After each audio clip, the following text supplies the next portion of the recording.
बंधू-बाबा अशोक खरात यांनी सिन्नर येथील माळी कुटुंबियांची जी आहे ती जमीन हडप केल्याचा गुन्हा जो आहे तो सिन्नर पोलीस ठाण्यात दाखल झाला आहे. आपल्यासोबत बोलण्यासाठी तक्रारदार माळी आपण त्यांच्याकडनं जाणून घेऊ. मला सांगा नेमका काय प्रकार घडला तुमच्यासोबत? काय नाही सर, आम्ही ना सन 1997 साली ही जमीन आमच्या वडिलोपार्जित जमीनची विक्री करून आम्ही ही जमीन घेतली होती जगन्नाथ बन्सीलाल बुब यांच्याकडनं. आणि आम्ही 7-8 वर्ष इथं जमीन शेती कसली. परंतु योग्य निसर्गाचा समतोल नाही. शासनाच्या काही धोरणामुळे आम्ही प्रचंड अडचणीत झालो. अडचणीत आल्यानंतर आम्ही थोडंसं गिऱ्हाईक बघण्याचा प्रयत्न केला, पण आम्हाला गिऱ्हाईक मिळेना. तर पश्चात आम्हाला अशी माहिती मिळाली, की कॅप्टन साहेब भविष्य पण बघता आणि जमीन खरेदी विक्री पण व्यवहार करतात. मग आम्हाला खूप आनंद वाटला, की आपल्या भागातला माणूस आहे आपल्याला चांगल्या पद्धतीने मोबदला मिळवून देईल आणि आपली उदरनिर्वाह पुढच्या जीवनाचं काहीतरी कल्याण होईल. मग सदर व्यक्तीकडे आम्ही गेलो होतो, मग त्यांनी सांगितलं की एवढी भावना तिकडं काही नाही, तुम्ही काही चावला त्या. आम्हाला सुरुवातीला पहिल्या भेटीला त्यांनी टाळाटाळ केली.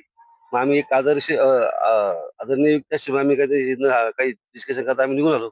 पण तदनंतर आम्हाला इथे काही परत पाहिजे असं उत्पन्न मिळालं. प्रचंड अडचणीत चालली.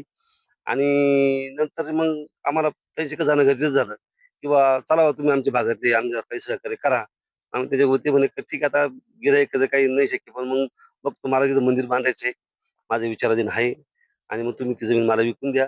तिथं मंदिर बांधलं तर तुमचे उद्योग काळ होऊन जाईल. तुमची जी काही पाप क्षमाची आहे, ती या ठिकाणी मंदिर बांधल्यावर तुमचा पापाचा नाश होऊन जाईल. आणि समजा तुम्ही जमीन जर आज टाळायचा विकायचा प्रयत्न केला, तर इथं चालू नदीमध्ये एक विहीर आहे. त्या विहिरीमध्ये एक सुसाईड झालेली आहे. तुमच्या भावांपैकी 2 भावांची तिथं घटना होऊ शकते. आणि ही जमीन तुम्हाला लाभदायक नाहीये. तुम्ही तातडीने विका किंवा मला विका किंवा कोणाला विका. मला विकलं तर मला इथं मंदिर बांधायचंय. आणि मंदिर बांधल्यानंतर शंकराचं तुम्ही तुमचं काहीतरी निश्चितच पुढील वाटचालीस तुम्हाला त्याचा लाभदायक मिळेल तुमच्या पुढील पिढीसाठी. मग आम्ही विचार केला, की इतरांना विकण्यापेक्षा साहेबांना दिली तर केव्हाही चांगलं. मग त्यांनी आमच्याशी व्यवहार केला. आणि मग ते व्यवहार जो आहे तो कितीमध्ये झाला? 2004 मध्ये झाला व्यवहार. नाही, नाही. किती रकमेचा झाला? नाही, तर आमची आपसाची रक्कम आहे. त्यात आम्ही बाहेर कॅमेरा नाही आम्ही सांगणार ती. परंतु त्यांनी आम्हाला शासकीय जी कलम रक्कम आहे, त्याच्यात आमचं समाधान केलं. आणि उर्वरित रक्कम त्यांनी आम्हाला देतो म्हणून काही दिली आणि काही रक्कम आम्हाला त्यांनी पोस्टपोन केली. आणि आम्ही वेळोवेळी ते जाण्याचा प्रयत्न केला.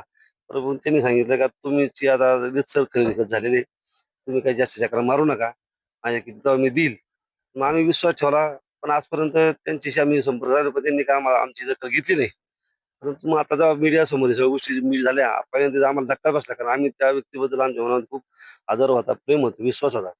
आम्हाला 2-3 दिवस खूप शॉकच बसला. नंतर कळालं का इतर लोकांची पण फसवणूक झाली. मग आम्ही पण बघितलं, आमची पण डॉक्युमेंट आम्ही चेक केली. अरे आपली पण फसवणूक झाली. मग आम्ही तुम्हाला काही भीती दाखवण्यात आली का? खातेच ना, मग बंधूची का बाई, तर तुम्ही जर जास्त तुम्ही राहिले, ती जमीन तुम्हाला लाभणार नाही. पण तुमच्या एखाद्या भावाची घटना होईल, विहिरीमध्ये पहिली सुसळ झालेली म्हणे. तर तुम्ही त्या गोष्टीतून काळजी घ्या.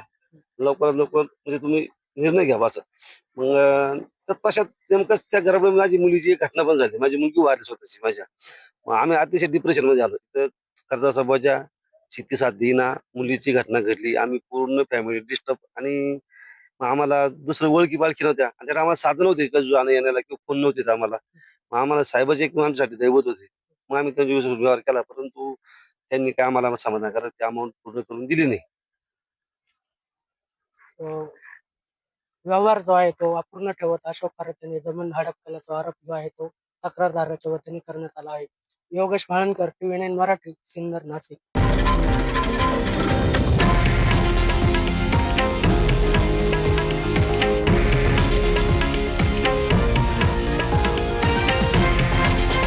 हे आहे देशातील नंबर 1 न्यूज नेटवर्क आणि आपण पाहत आहात TV9 मराठी, एकमेव.